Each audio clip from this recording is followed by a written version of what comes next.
The Galactic Council's emergency session buzzed with nervous energy as Admiral Zektar of the Vorthan Empire stood before the assembled delegates. His forearms gestured dramatically at the holographic display showing the outer rim of civilized space, where a single red dot pulsed ominously. "The humans have finally responded to our ultimatum," Zektar announced, his mandibles clicking with what other species had learned to recognize as amusement. "They're sending a single warship to face our entire fleet." Laughter rippled through the chamber. The Krillian ambassador's tentacles writhed with mirth, while the crystalline Zephyrians chimed in harmonious derision. Even the usually stoic Terran observers seemed embarrassed by their species' apparent foolishness. "One ship?" squeaked Ambassador Krill, her serpentine form coiling with disbelief. "Against 300 vessels of the combined fleet? Have the humans lost their collective minds?" The display zoomed in on the approaching human vessel, and the laughter grew louder. The ship appeared ancient by galactic standards, its hull a patchwork of different metals and alloys. Unlike the sleek organic curves of modern warships, this vessel looked like someone had welded together spare parts from a dozen different civilizations. Its design was boxy, utilitarian, and utterly graceless. "Behold the USCS Determination," Zektar read from his datapad, struggling to contain his own amusement. "Length 800 meters. Crew complement 200. Age approximately 50 Terran years. It appears to be powered by primitive fusion reactors and moves at barely half the speed of our slowest scout ships." Commander Veltar, the Vorthon fleet coordinator, pulled up additional data. "Our sensors indicate minimal shielding and what appears to be projectile-based weaponry. No plasma cannons, no quantum disruptors, no gravitational manipulators. They're literally bringing knives to a particle beam fight." The human observer, Ambassador Sarah Chen, remained silent in her designated corner of the chamber. Her face showed no emotion as the alien delegates continued their mockery, but her hands were clenched tightly in her lap. She had tried to warn them, tried to explain that appearances could be deceiving when it came to human military doctrine, but they had dismissed her concerns as species loyalty. "Perhaps," suggested the Aquarian delegate, his gills fluttering with suppressed laughter. "This is humanity's way of surrendering with dignity. Send an old ship to be destroyed quickly, then claim they fought valiantly." Zektar nodded approvingly, a face-saving gesture. How refreshingly honest of them. "Very well. We shall honor their sacrifice by making it swift." The combined fleet had been assembled over the past 3 months in response to humanity's refusal to abandon their colony worlds in the disputed Kepler sector. 7 different species had contributed ships to this overwhelming show of force, confident that the sight of such military might would convince the stubborn humans to see reason.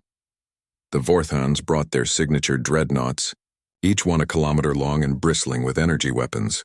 The Krillians provided their swarm fighters, small but numerous craft that could overwhelm any defense through sheer numbers. The Zephyrians contributed their crystal ships, whose harmonic weapons could shatter the molecular bonds of any known armor. Against this armada, humanity had sent what looked like a museum piece. "The human ship is maintaining course and speed," reported the fleet's tactical officer. "Estimated time to weapons range, 4 hours. Zektar dismissed the tactical officer with a wave. 4 hours to watch a slow-motion suicide. Perhaps we should take bets on how many seconds the human ship will survive once we open fire." The delegates began placing wagers with enthusiasm that would have been disturbing in any other context. The Krillians bet it would last less than 30 seconds. The Aquarians were more generous, giving it a full minute. Only the Zephyrians, with their long-lived perspective, suggested it might survive as long as 2 minutes.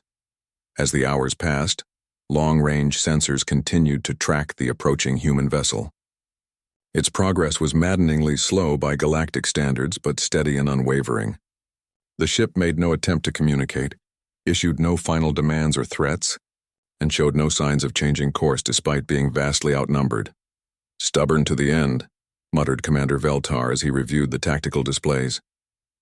"I almost admire their determination, even if it's completely pointless." The combined fleet had arranged itself in a standard intimidation formation, with the largest ships in front, and the smaller vessels arrayed in perfect geometric patterns behind them. It was a sight designed to make any rational enemy reconsider their options. But the human ship continued its approach without deviation. 1 hour before contact, Admiral Zektar received an encrypted message from the Terran embassy. Ambassador Chen's face appeared on his private screen, her expression grave. Admiral, I strongly urge you to reconsider this engagement. The determination may not be what it appears to be. Zektar laughed. Ambassador, your species' loyalty is admirable, but we've scanned that relic thoroughly. It poses no threat to our fleet. Have you considered why humanity would send such an apparently inferior vessel? Chen pressed. We're not a species known for futile gestures. Perhaps not, Zektar conceded. But you're also not known for having military technology that could threaten the combined fleet. Your ship is 50 years old, Ambassador. Our newest vessels were launched last year. Chen's expression grew more serious. Age isn't always a disadvantage, Admiral. Sometimes experience matters more than raw power. The connection ended, leaving Zektar puzzled but not concerned. Human technology was decades behind the galactic standard, their ships slow and primitive by any measure. What could one ancient vessel possibly do against the might of 7 civilizations? As the final hour approached, the combined fleet took up battle positions. Energy weapons powered up. Targeting systems locked onto the approaching human ship, and fighter squadrons prepared for launch. 300 vessels strong, representing the finest military technology the galaxy had to offer, waited for the moment when they would demonstrate the futility of human resistance. The USCS Determination continued its slow, steady approach, seemingly oblivious to the overwhelming force arrayed against it. Its ancient hull showed no signs of advanced weapon systems, no mysterious energy signatures that might indicate hidden capabilities.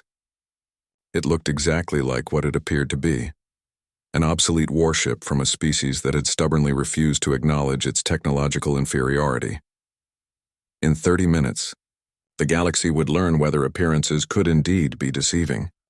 Captain Marcus Webb stood on the bridge of the USCS Determination, his weathered hands clasped behind his back as he watched the tactical display. The combined fleet spread before them like a glittering constellation of hostile intent, each ship representing the cutting edge of alien military technology. His crew worked quietly at their stations, their movements efficient and practiced despite the overwhelming odds they faced. Range to enemy fleet? Webb asked, his voice calm and steady. 40,000 kilometers in closing, sir, replied Lieutenant Commander Sarah Torres from the navigation station. They're maintaining formation. No signs of movement, Webb nodded. At his age of 62, he had served aboard the Determination for over 30 years, watching as newer, sleeker ships were commissioned around them. The younger officers often joked that their ship was more museum than warship, but Webb knew better. The Determination had been built during humanity's early expansion into space, when resources were scarce and every component had to serve multiple purposes. Captain, called out Commander James Park from the weapons station, the aliens are powering up their energy weapons. Looks like they're planning to end this quickly. Webb smiled grimly. Let them think that. Maintain current speed and heading. Do not power up defensive systems. The bridge crew exchanged glances but followed orders without question. They had learned to trust their captain's unconventional methods over the years, even when those methods seemed to fly in the face of common sense. The Determination's design was indeed primitive by galactic standards, but that primitiveness hid a deadly secret that no alien species had yet discovered. While they had spent decades perfecting energy weapons and exotic technologies, humans had taken a different approach. They had looked backward as well as forward, combining ancient principles with advanced materials to create something entirely unexpected. Sir, reported Ensign Lisa Chen from the communication station, we're receiving multiple hails from the enemy fleet. They're demanding our surrender. Ignore them, Webb ordered. We'll let our actions speak for themselves. The captain moved to the center of the bridge where a holographic display showed the approaching alien fleet in perfect detail. The combined fleet was an impressive sight, representing the pinnacle of 7 different civilizations' military capabilities. Each ship was a masterpiece of engineering, sleek and deadly and beautiful in its own way.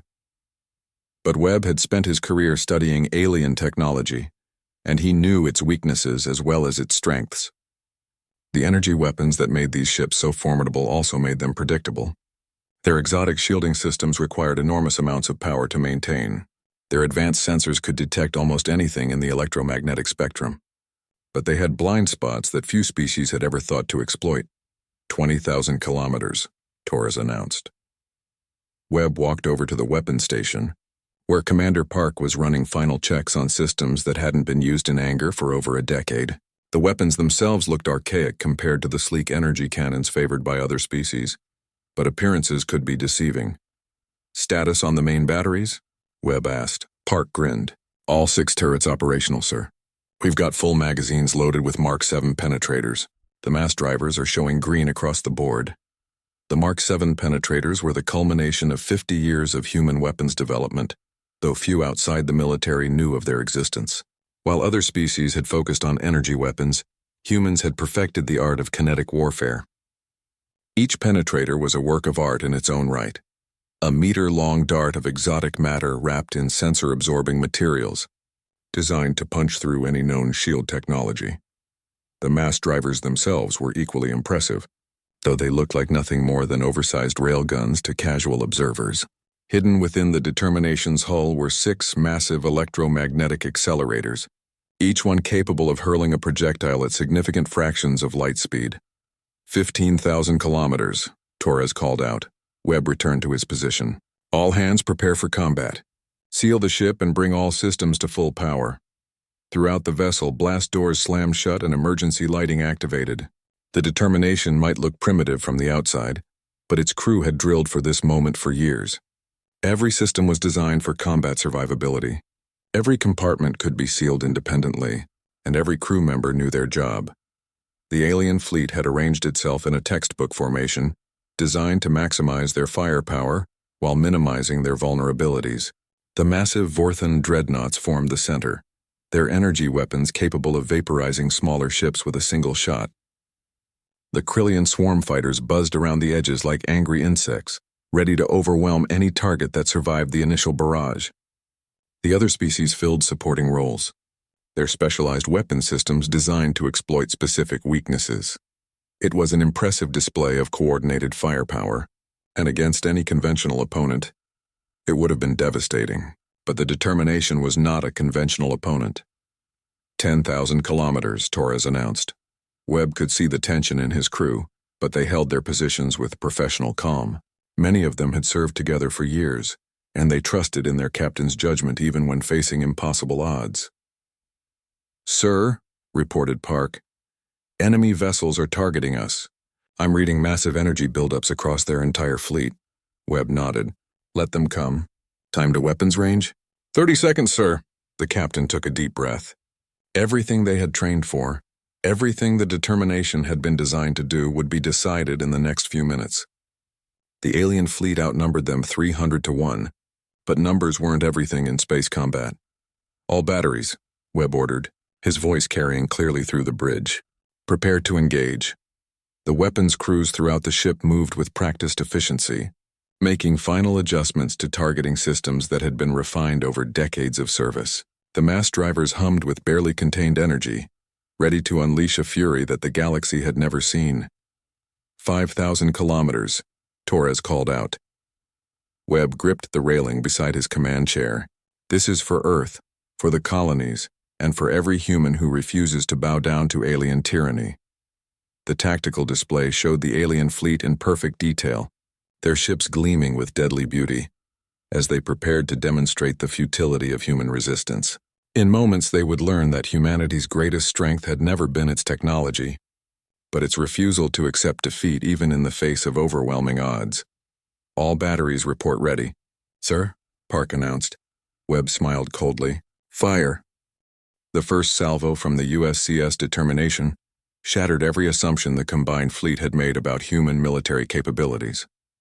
6 mass drivers fired in perfect synchronization, launching their exotic matter projectiles at velocities that should have been impossible for such primitive technology. Admiral Zektar stared at his tactical display in disbelief, as the first Vorthan dreadnought simply ceased to exist. One moment it was there, a kilometer-long testament to advanced alien engineering, and the next it was an expanding cloud of superheated debris. The penetrator had punched through the ship's shields as if they weren't there, continuing through the hull and detonating the primary reactor in a brilliant flash of nuclear fire. "What just happened?" demanded Commander Veltar, his forearms working frantically at his control station. "How did they penetrate our shields?" Before anyone could answer, the second salvo arrived.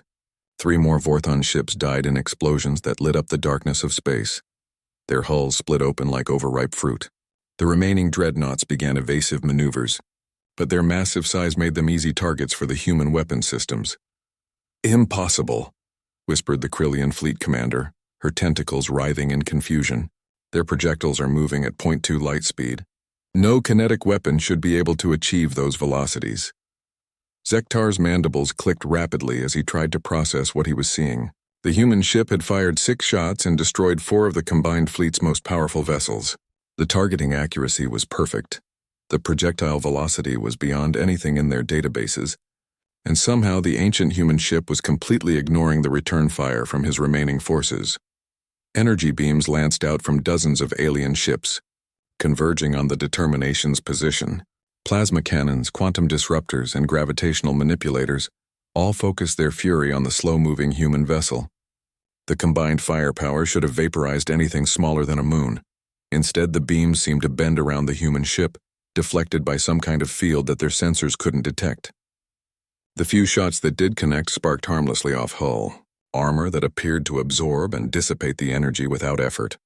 "Their armor is absorbing our plasma fire," reported the Aquarian tactical officer, his gills fluttering with panic. "The energy signatures are being redirected into their hull matrix somehow." Captain Webb watched the light show with professional satisfaction as alien energy weapons played harmlessly across his ship's hull. The Determination's armor wasn't just thick metal plating. It was a complex metamaterial designed to absorb and redirect energy attacks. Decades of studying captured alien weapons had allowed human engineers to create the perfect defense against the galaxy's most advanced offensive systems. "Third salvo ready?" "Sir," reported Commander Park. Webb nodded. "Target their command ships. Let's remove their coordination." The mass drivers fired again, and 3 more alien vessels died in nuclear fire. The penetrators moved so fast that point defense systems couldn't track them, and their exotic matter composition made them virtually impossible to deflect or destroy en route to their targets. The combined fleet's perfect formation began to dissolve as panic spread through the alien crews. Ships that had never faced serious opposition found themselves helpless against an enemy they had dismissed as primitive. The Krillian swarm fighters, designed to overwhelm smaller targets with numbers, discovered that their energy weapons were useless against the human ship's armor. "All fighters, concentrate fire on their weapon systems," ordered the Krillian commander, her voice shrill with desperation. Hundreds of small craft swarmed toward the Determination, their particle beams and plasma cannons lighting up space like a deadly fireworks display. But the human ship's point defense systems came online for the first time, revealing another surprise that the aliens hadn't anticipated. Instead of energy-based defensive weapons, the Determination deployed kinetic interceptors, thousands of tiny projectiles fired from hidden launchers throughout the hull. The interceptors moved at tremendous velocity, each one capable of punching through fighter-sized targets like bullets through paper. In seconds, the Krillian swarm was reduced to expanding clouds of debris. "Admiral," called out the Zephyrian fleet coordinator, his crystalline form resonating with fear. "We've lost 40% of our ships. Their weapons are unlike anything in our databases." Zektar's tactical display showed the brutal reality of the engagement. The human ship had fired 12 shots and destroyed 12 targets, while suffering no damage whatsoever. His carefully planned formation was in ruins, with surviving ships scattered across thousands of kilometers as they tried to avoid the deadly human projectiles. "How are they targeting us so accurately?" demanded Veltar. "Their ship is 50 years old. It shouldn't have targeting computers capable of this precision." The answer lay in human military doctrine that no alien species had bothered to study. While other races relied on automated targeting systems and computer-assisted warfare, humans had maintained the tradition of skilled gunners working in perfect coordination with advanced but deliberately limited AI systems. The Determination's weapons officers had trained for decades to achieve the kind of accuracy that alien computers took for granted, but their human intuition allowed them to compensate for variables that confused artificial intelligence. "Fourth salvo ready," Park announced. Webb studied the tactical display, watching as the surviving alien ships tried to regroup. Their formations were broken, their morale shattered, but they still outnumbered him by more than 20 to 1. Time to end this decisively. Target their largest remaining ships, Webb ordered. Show them that size won't save them. The mass drivers spoke again, and 3 more alien dreadnoughts died in brilliant explosions. The penetrators punched through their shields and armor as if they were made of tissue paper, detonating deep within their hulls where the damage would be most catastrophic. The Aquarian Fleet Admiral made a decision that would have been unthinkable an hour earlier. All ships withdraw to minimum safe distance. We need to reassess the situation. But Webb wasn't about to let them retreat and regroup. Pursue and engage, he ordered. Don't let them get organized. The determination began to accelerate, its fusion engines pushing the old ship to speeds that surprised the fleeing aliens. For 50 years, the galaxy had assumed that human ships were slow because they lacked advanced propulsion technology. The truth was that humans preferred to conserve fuel and maintain their engines for maximum reliability. But when necessary, their ships could match the performance of anything in space. As the human warship closed the distance to the retreating aliens, Admiral Zektar realized that everything the Galactic Council believed about human military capabilities was wrong. The determination wasn't an obsolete relic. It was a carefully designed weapon system that had been underestimated by every intelligence analyst in the combined fleet. "Sir," reported his communications officer, "we're receiving surrender requests from multiple ships. The Aquarians and Zephyrians are asking permission to withdraw from the engagement." Zektar's mandibles clicked in bitter amusement. An hour ago, his subordinates had been placing bets on how quickly they could destroy the human ship. Now they were begging for permission to flee from it. The slow human warship that they had laughed at was systematically dismantling the most powerful fleet the galaxy had ever assembled, and there seemed to be nothing they could do to stop it. The retreat of the combined fleet turned into a rout as Captain Webb pressed his advantage.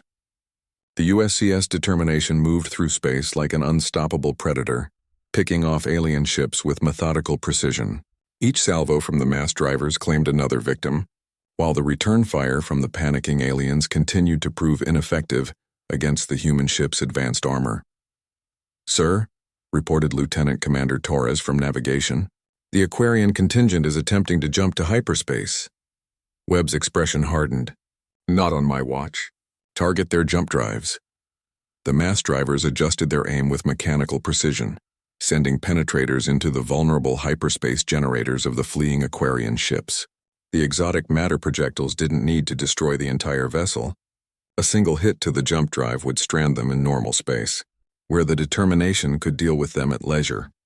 Brilliant explosions marked the death of 3 more Aquarian vessels as their hyperspace generators overloaded. The remaining ships found themselves trapped, their most advanced technology turned into a liability by weapons that seemed to come from humanity's distant past. Commander Veltar watched his tactical display with growing horror as another wave of Vorthon ships died under the human guns. The aliens' sophisticated energy weapons were designed to penetrate shields and armor through exotic physics and overwhelming power, but they were useless against an enemy that seemed to absorb energy attacks and redirect them harmlessly. "Admiral," he called out to Zektar, "their armor is unlike anything in our databases. It's not just absorbing our weapons fire, it's converting the energy into something else." Zektar studied the sensor readings with 4 eyes that had seen decades of space combat. The human ship's hull temperature should have been rising under the concentrated fire from his remaining vessels, but instead, it remained constant. Somehow the determination was turning their own weapons against them, using the energy from plasma cannons and particle beams to power its own systems. The implications were staggering. While the combined fleet's ships were depleting their energy reserves with each shot, the human vessel was actually gaining power from the exchange. The more they fired at it, the stronger it became. "How long have they possessed this technology?" Zektar asked, though he suspected he already knew the answer. The intelligence reports had dismissed human military capabilities as primitive and outdated, but those reports had been based on observations of human merchant vessels and civilian ships. No one had bothered to conduct a thorough analysis of actual human warships, assuming that any species using such old-fashioned technology couldn't pose a threat to galactic powers. It was a mistake that was costing them dearly. Captain Webb stood in the center of his bridge, watching the tactical display as his crew worked with the efficiency of a well-oiled machine. The weapons officers called out targets and firing solutions, while the engineering teams maintained perfect synchronization with the mass drivers. Every shot was carefully calculated, every target chosen for maximum psychological impact. 15th salvo ready, sir, reported Commander Park. Webb nodded. Target the Zephyrian crystal ships. Their harmonic weapons won't help them now. The mass drivers fired again, and 3 Zephyrian vessels shattered like expensive glassware. The crystalline ships that had seemed so beautiful and deadly moments before were revealed to be incredibly fragile when faced with kinetic weapons. The penetrators didn't need to breach their hulls. The kinetic energy alone was enough to set up resonance patterns that tore the crystal structures apart from within. The Zephyrian fleet commander's harmonic scream of anguish could be heard across multiple communication frequencies as his carefully crafted ships dissolved into glittering fragments. Each crystal ship represented centuries of growth and artistic development, and they were being destroyed faster than his sensors could track. "This is impossible," transmitted the Krillian admiral, her voice distorted by panic. "They're using projectile weapons." Projectile weapons.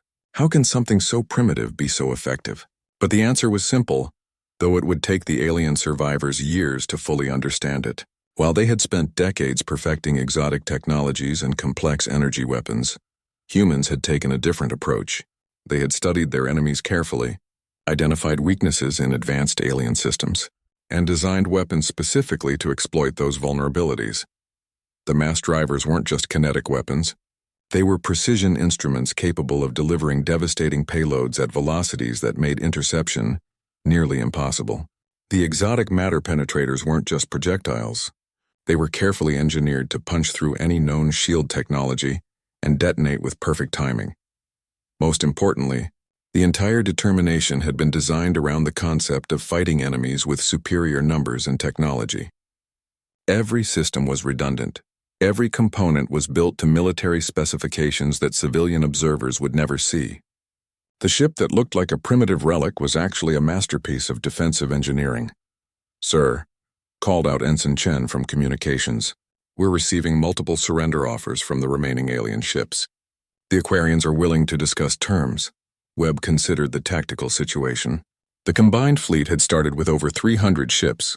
Now fewer than 50 remained operational. The survivors were scattered across thousands of kilometers, their formations broken and their morale shattered. "Open a channel to the fleet commanders," Webb ordered. The main screen activated, showing the faces of the surviving alien leaders. Admiral Zektar's mandibles were clicking rapidly with stress, while the Aquarian and Zephyrian commanders looked like they were trying not to panic. Only the Krillian admiral seemed to maintain any composure, though her tentacles were writhing with barely controlled fear.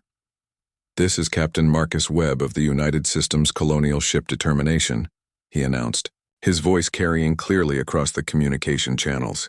"You came here to force humanity to abandon our colony worlds. Instead, you've learned why that was a mistake." Zektar found his voice first. "Captain Webb, we may have misjudged human military capabilities. Perhaps we can discuss a peaceful resolution to this situation." Webb's smile was not particularly reassuring.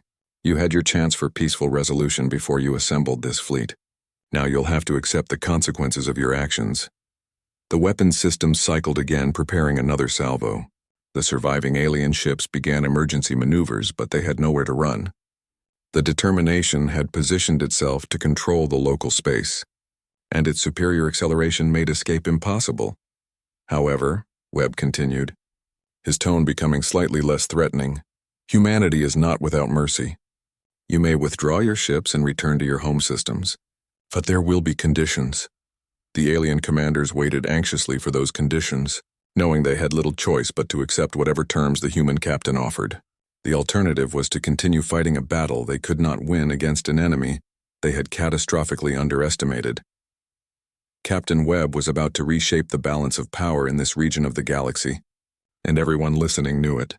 Captain Webb allowed the silence to stretch for several long moments, letting the weight of the situation settle on the alien commanders. The tactical display showed the scattered remnants of what had been the most powerful fleet in galactic history, now reduced to desperate survivors clinging to damaged ships. "First," Webb announced, his voice carrying absolute authority, "you will immediately withdraw all claims to the Kepler sector. Human colonies will remain under human protection, and any future attempts at forced relocation will be considered acts of war. Admiral Zektar's mandibles clicked nervously. Captain, the Galactic Council voted on this matter. We cannot simply ignore their decision. Webb's expression didn't change. Then the Galactic Council will need to reconsider their vote. I suggest they do so quickly, before I decide to visit their chambers personally. The threat was delivered with such calm certainty that none of the alien commanders doubted he meant it. The determination had just demonstrated that human military technology was far more advanced than anyone had suspected, and the idea of this ship arriving at the Galactic Council's headquarters was genuinely terrifying. Second, Webb continued, you will provide full compensation for the resources and time humanity has invested in defending our territory. This includes payment for the ammunition you forced us to expend today. Commander Veltar started to object.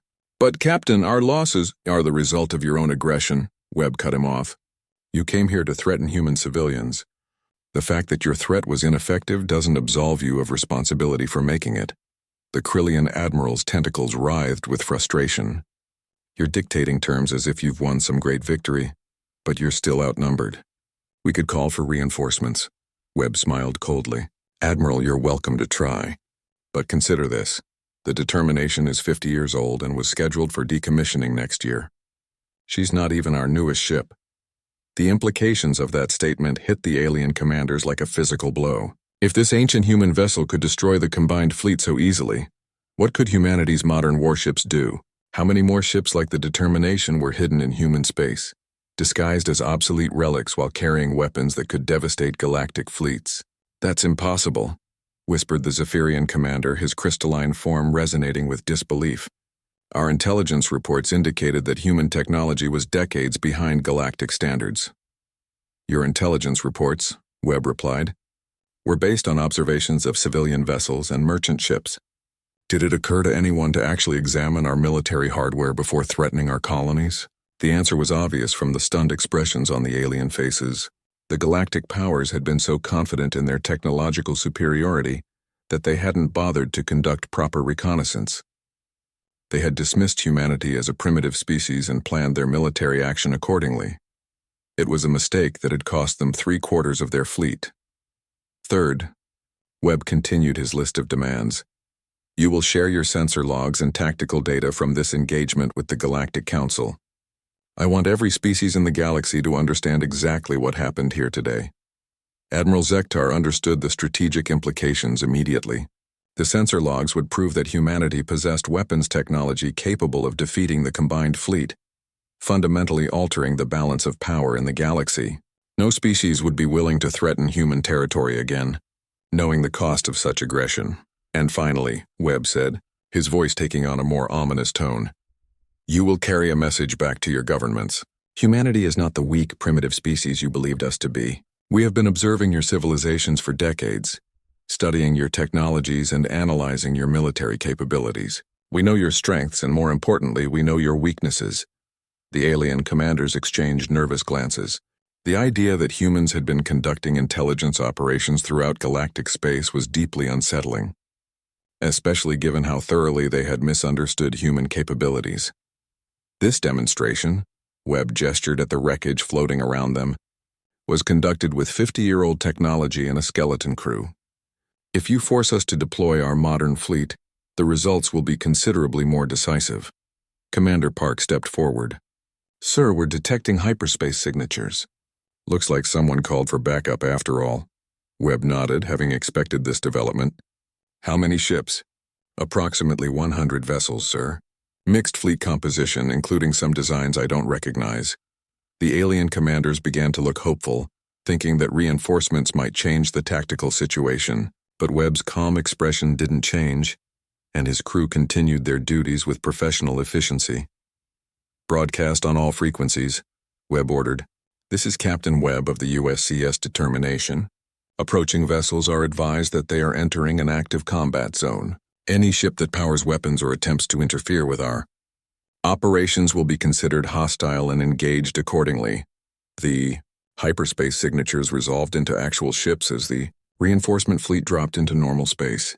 The vessels were a mix of designs from multiple species, clearly assembled hastily in response to distress calls from the original combined fleet. "Sir," reported Torres, "the new arrivals are taking up defensive positions but haven't powered weapons yet. I think they're trying to assess the situation." Webb studied the tactical display thoughtfully. The reinforcement fleet was substantial, but their commanders had clearly learned from the fate of their predecessors. They were maintaining distance and avoiding any actions that might be interpreted as aggressive. "Incoming transmission from the reinforcement fleet," announced Ensign. And the communication screen activated, showing the face of a Vorthan Admiral Webb didn't recognize. The alien's 4 eyes were focused intently on the human captain, and his mandibles were held in a position that indicated extreme caution. "Captain Webb," the Vorthan said carefully, "I am Admiral Kextar of the 2nd Battle Fleet. We received distress calls from our forces in this system. Are you willing to discuss terms for a ceasefire?" Webb considered the request. The original combined fleet was broken and defeated, but these new arrivals represented fresh opposition. However, their cautious approach suggested they understood the danger they faced. "Admiral Kextar," Webb replied, "I'm willing to discuss terms, but only if you're prepared to accept the same conditions I've offered to your colleagues here." The Vorthan Admiral's expression showed he was already considering those conditions, weighing the cost of compliance against the cost of continued resistance. The wreckage of the original fleet provided a clear demonstration of what human weapons could do to even the most advanced alien warships. The balance of power in the galaxy was shifting, and everyone involved could feel it happening. Admiral Kextar studied the tactical display on his flagship, trying to process the unprecedented situation he faced. The debris field before him represented the remains of over 250 warships, the largest military disaster in galactic history.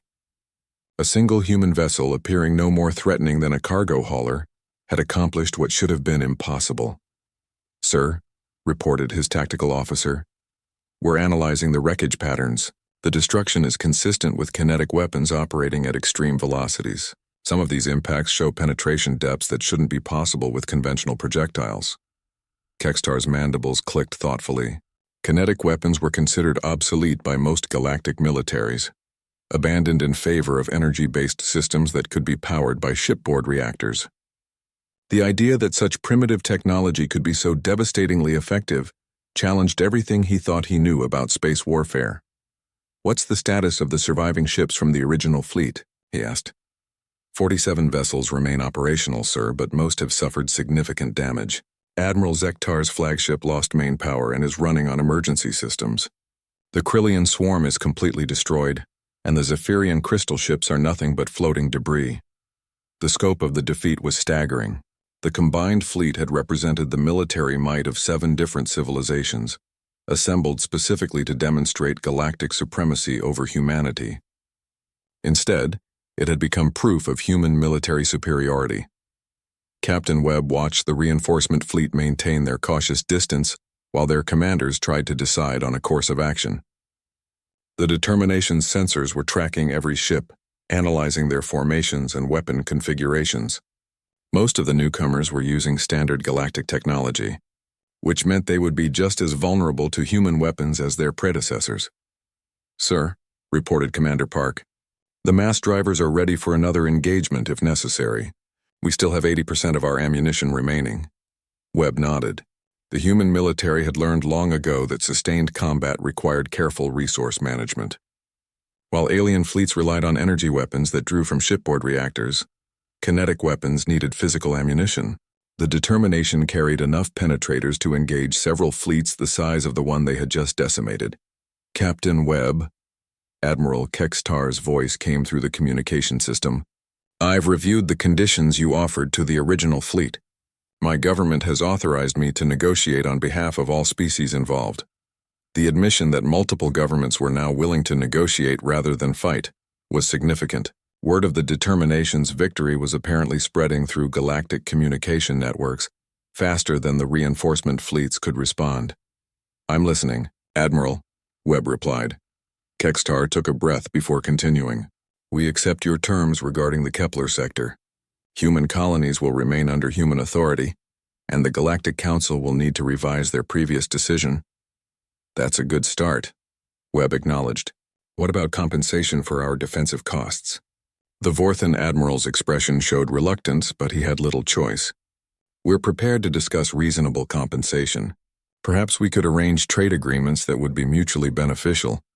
Webb almost smiled at the diplomatic language. What Kextar was really offering was a tribute system, where the galactic powers would pay for the privilege of avoiding human military action. It was a complete reversal of the power structure that had existed just hours earlier. And the sharing of tactical data? That will require consultation with our intelligence services. The information is quite sensitive. Webb's expression hardened. Admiral, those sensor logs will be shared, or I'll demonstrate our capabilities again. I doubt your reinforcement fleet wants to join the debris field we've already created. The threat was delivered with such casual certainty that Kextar felt a chill run through his exoskeleton. The human captain wasn't bluffing. He was simply stating a fact. If the galactic powers forced another engagement, the results would be just as devastating. We'll provide the tactical data, Kextar conceded. Throughout the reinforcement fleet, alien commanders were reaching the same conclusion their Vorthan colleague had already accepted. The humans weren't primitive. They were deliberately deceptive. While galactic civilizations had announced their military capabilities to intimidate potential enemies, humanity had hidden their true strength behind a facade of obsolete technology. The psychological impact was enormous. If the humans could disguise advanced weapon systems as primitive equipment, what other capabilities might they be hiding? How many of their merchant vessels were actually disguised warships? How many of their research stations were military installations?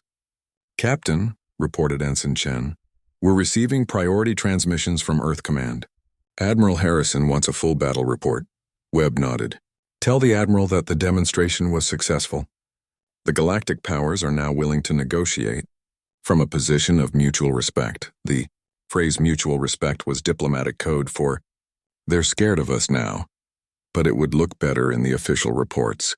The human government had spent decades preparing for this moment, when they would need to reveal their true military capabilities to ensure the survival of their colonies. Admiral Kextar was coordinating with the surviving commanders of the original fleet, trying to establish terms that their governments could accept. The alternative was to continue fighting an enemy that had just proven themselves capable of destroying entire fleets with apparent ease. Captain Webb, Kextar transmitted after several minutes of consultation, we have an additional proposal. Would humanity be interested in establishing formal diplomatic relations with the Galactic Council? Your capabilities suggest that human input would be valuable in council decisions. Webb considered the offer carefully. Membership in the Galactic Council would give humanity a voice in decisions affecting the entire region of space. But it would also mean accepting certain obligations and responsibilities. We might be interested, Webb replied, but any such arrangement would need to recognize human sovereignty over our existing territory and colonies. Of course, Kextar agreed quickly. I believe the Council would be very receptive to such an arrangement. The speed of the agreement confirmed what Webb had suspected. The galactic powers were so shocked by human military capabilities that they were willing to make significant concessions to avoid further conflict. A species they had dismissed as primitive was suddenly being offered full membership in their governing body.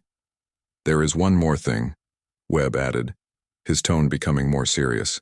Humanity has been developing our military technology in isolation for decades. We've had time to study galactic civilizations and design weapons specifically to counter your capabilities. Other species considering aggression against human interests should understand that we're prepared for any threat. The message was clear. The determination's victory wasn't a fluke or a lucky accident. Human military planners had deliberately created weapon systems designed to defeat galactic technology, and they had more surprises waiting for anyone foolish enough to test them. Admiral Kextar acknowledged the message with a formal bow. Your point is well taken, Captain. I believe this engagement has provided all the demonstration necessary. The old human warship that they had laughed at was about to change the political structure of the galaxy. 6 months after the Battle of Kepler Station, Captain Marcus Webb stood in the observation deck of the newly constructed human embassy on the Galactic Council's capital world of Nexus Prime. Through the transparent aluminum windows, He could see the towering spires of alien architecture reaching toward the purple sky, each one representing a different species that now viewed humanity with a mixture of respect and wariness. The USCS Determination had been retired with full honors, taking its place in the Terran Defense Museum alongside other legendary vessels. Webb himself had been promoted to admiral and placed in charge of human galactic relations, a position that hadn't existed before the battle that changed everything. Ambassador Sarah Chen joined him at the window, carrying a data pad with the latest diplomatic reports. The Vorten Empire has formally ratified the new trade agreements, she announced. They're offering preferential rates on exotic materials in exchange for guaranteed non-aggression. Webb nodded, unsurprised by the development. In the months following the battle, human diplomats had been flooded with offers from species eager to establish friendly relations. The galaxy had quickly learned that it was better to have humanity as an ally than as an enemy. What about the territorial disputes in the Outer Rim? Webb asked. Chen smiled. Resolved yesterday. The Aquarians withdrew their claims to the disputed systems after we mentioned that the USS Intrepid was conducting training exercises in the area.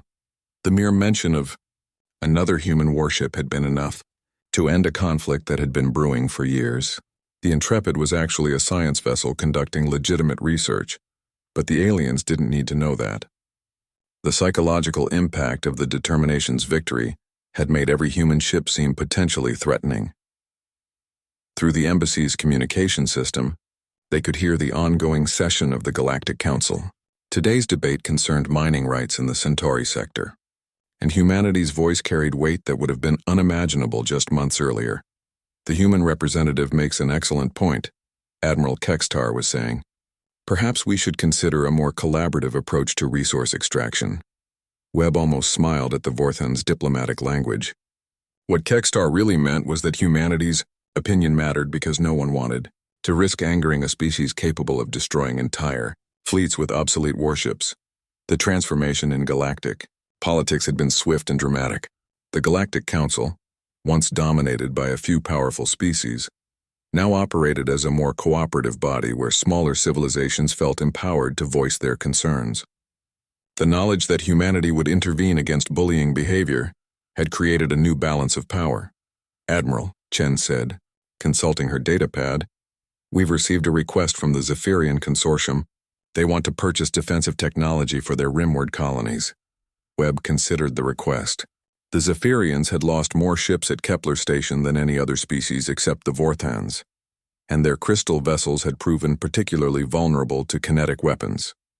Now they were offering substantial payments for human defensive systems. What specifically are they asking for? Webb inquired. Point defense systems and armor plating specifications. They claim they're worried about pirate attacks, but I suspect they're more concerned about potential human aggression. The irony wasn't lost on Webb. The same species that had participated in the attempt to force humanity out of the Kepler sector were now paying for protection against human technology. The galaxy's balance of power had shifted so dramatically that former enemies were becoming customers. A soft chime indicated an incoming priority transmission. The holographic display activated, showing the face of Admiral Harrison from Earth Command. The older officer's expression was pleased but tired, reflecting the enormous workload that had accompanied humanity's sudden rise to galactic prominence. Admiral Webb, Harrison said, I've got good news and complex news. The good news is that the Terran Senate has approved funding for 12 new vessels of the Determination class. The complex news is that every species in the galaxy wants to know our ship construction schedules. Webb understood the implications. The aliens weren't just curious about human military capabilities. They were trying to assess the threat level of humanity's expanding fleet. The knowledge that more ships like the Determination were being built would either reassure them that humanity was preparing for defensive purposes or terrify them that an invasion was being planned. What's our official response to their inquiries? Webb asked. Harrison's expression became more serious. We're being transparent about our defensive capabilities, while remaining vague about offensive potential. The new ships will be stationed at our major colonies and trade routes, which should appear purely defensive to outside observers. The strategy was sound. Humanity needed to maintain the psychological advantage they had gained at Kepler Station while avoiding actions that might be interpreted as aggressive expansion. The galaxy had accepted human strength, but that acceptance could turn to fear if humanity appeared to be threatening established territories. There's something else, Harrison continued. The Krillian Republic has requested a formal alliance. They're offering military cooperation in exchange for protection against their territorial rivals. Webb raised an eyebrow. The Krillians had lost their entire swarm fighter force at Kepler Station, and their traditional military doctrine had proven completely ineffective against human weapons. Now they were offering to serve as allies rather than risk becoming enemies. What kind of military cooperation? Webb asked. Intelligence sharing and joint patrol operations. They want human ships to accompany their convoys through disputed territory. The psychological deterrent value would be enormous. Chen looked up from her data pad. That would essentially make us the galactic police force. Every species would know that attacking Krillian interests means fighting humans. The proposal represented both an opportunity and a risk. Human military power could bring stability to regions that had been plagued by conflict for decades, but it would also make humanity responsible for maintaining peace across vast areas of space. Admiral, came a new voice through the communication system. It was Captain Torres, now commanding the USS Defiance, one of the new Determination-class vessels. We've just received a distress call from a merchant convoy in the Vega system. Pirates are demanding tribute, and the local authorities are requesting assistance. Webb exchanged glances with Chen. This was exactly the kind of situation that would test humanity's new role in galactic affairs. How they responded would send a message to both potential allies and enemies about what human protection really meant. Captain Torres, Webb said after a moment's consideration, you are authorized to assist the merchant convoy. Make it clear that attacks on legitimate commerce will not be tolerated. Understood, sir. We'll handle it. As the communication ended, Webb reflected on how much had changed since that day when the Determination had faced the combined fleet. The slow human warship that aliens had laughed at had become the foundation of a new galactic order, one where humanity's voice carried weight backed by demonstrated military capability. The galaxy had learned that appearances could be deceiving, and that underestimating humanity was a mistake no one wanted to make twice. The age of human expansion into galactic politics had begun, and it promised to be far different from anything the aliens had experienced before. Outside the embassy windows, the alien spires of Nexus Prime reached toward the stars, but now they stood in the shadow of human influence. The species that had once dismissed humanity as primitive now competed for their favor, understanding that the balance of power had shifted permanently. The slow human warship had fired its first shot, and the galaxy would never be the same.